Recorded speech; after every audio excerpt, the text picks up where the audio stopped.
En 1974, les boomers empruntaient à 12% et c'était en réalité un cadeau. Je t'explique. Sur le dernier réel traduction des boomers, j'ai reçu énormément de commentaires que je vous affiche juste ici où il y avait effectivement beaucoup de personnes qui disaient que dans les années 70, 80, 90, les taux d'intérêt étaient beaucoup plus élevés qu'aujourd'hui et que du coup c'était plus dur d'investir dans l'immobilier.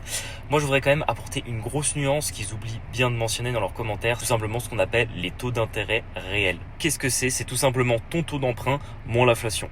Aujourd'hui, c'est relativement simple. Les taux d'emprunt moyens, ils sont autour de 3,5. Le taux d'inflation est à 2, donc on considère que les taux d'intérêt réels sont positifs à 1,5.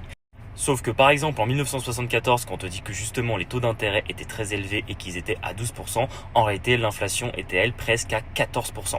Donc ça veut dire que l'inflation était plus élevée que le taux d'emprunt. Donc ça veut dire que globalement ton taux d'intérêt réel était négatif. Et ça veut dire qu'à ce moment-là, le pourcentage d'intérêt que tu vas payer tous les mois à la banque est inférieur tout simplement à l'inflation. Parler concrètement en termes économiques, un taux d'intérêt réel négatif, c'est que tout simplement la banque te donne de l'argent pour investir. C'est que ce taux d'intérêt réel négatif, il est resté de la fin des années 70 jusqu'à quasiment la fin des années 80.